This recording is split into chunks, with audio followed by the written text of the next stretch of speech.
Hi hello welcome to my channel കഥത്തെ കിളിക്കൂടിൻ്റെ പുതിയൊരു എപ്പിസോഡ് നോക്കിയാലോ. അപ്പോൾ ആരെങ്കിലും ആദ്യമായിട്ടാണ് എൻ്റെ ചാനൽ കാണുന്നതെങ്കിൽ ഒന്ന് സബ്സ്ക്രൈബ് ചെയ്ത് സപ്പോർട്ട് ചെയ്യാൻ മറക്കരുത്. അങ്ങനെ കോടതിയിലെ കൗൺസിലിംഗ് ഒക്കെ അവസാനിച്ചിരിക്കുന്നു കേട്ടോ.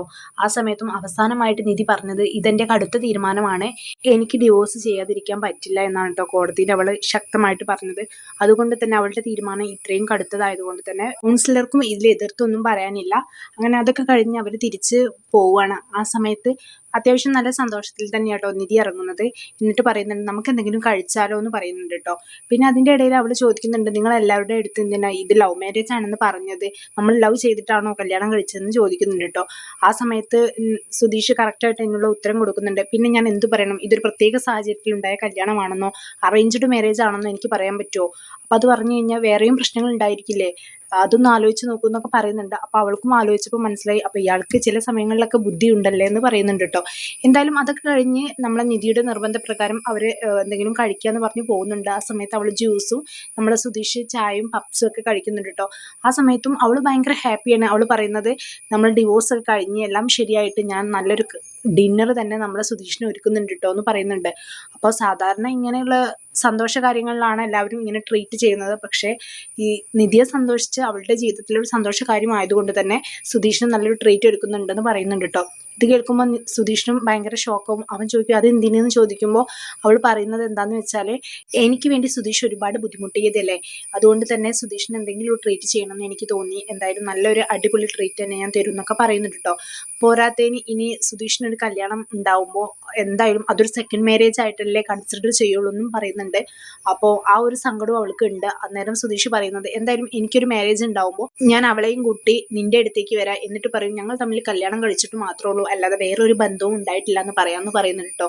അന്നേരം നമ്മളെ നിധി പറയുന്നുണ്ട്, ഓ അത് നല്ല ഐഡിയ ആണല്ലോ എന്ന്, അവളോട് ഞാൻ തന്നെ പറഞ്ഞോളാം കാര്യങ്ങളൊക്കെ എന്ന് പറയുന്നുണ്ട് കേട്ടോ. എന്തായാലും ആൾക്ക് കുഴപ്പമൊന്നുമില്ല.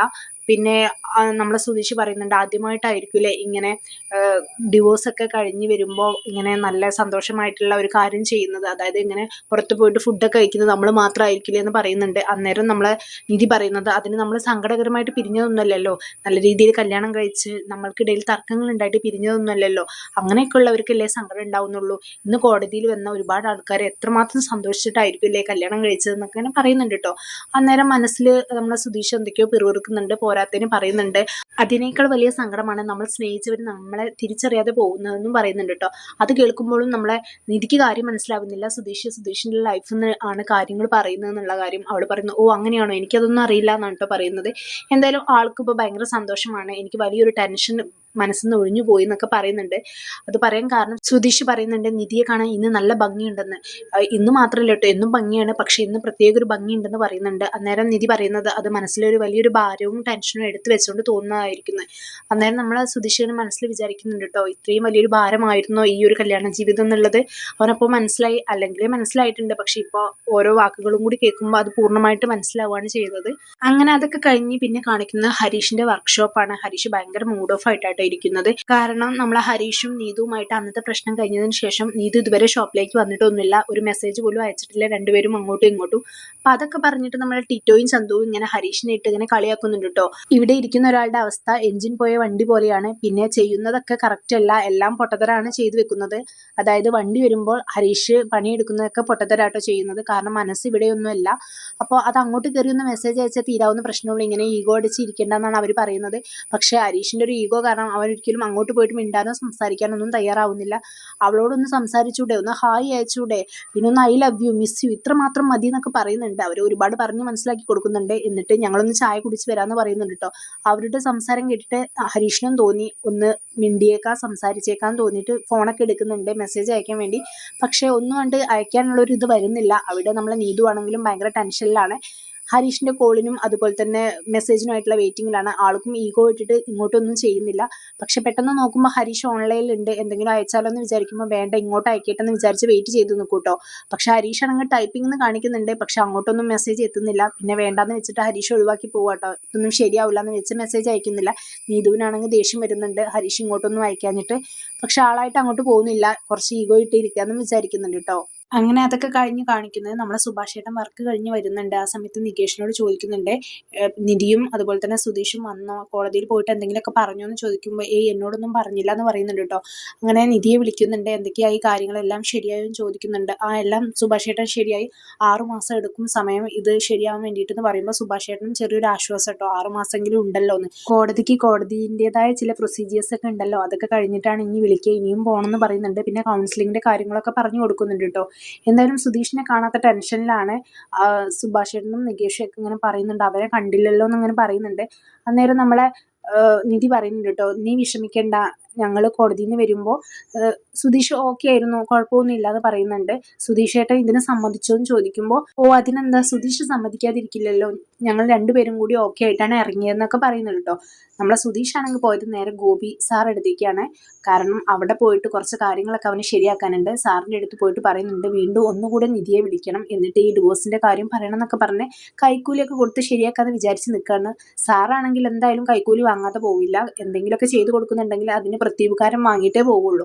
പക്ഷേ സുധീഷിന് ഇപ്പോൾ ലൈസൻസ് ഒക്കെ പിടിച്ച് വെച്ചിരിക്കുന്നതുകൊണ്ട് കുറച്ച് പ്രശ്നത്തിലാണ്, പൈസയൊന്നും കയ്യിലില്ല, ഒന്ന് ക്ഷമിക്കണം എന്നൊക്കെ പറയുന്നുണ്ട് കേട്ടോ. അന്നേരമാണ് ഗോപി സാർ അവൻ്റെ പ്രശ്നങ്ങളൊക്കെ അറിയുന്നത്.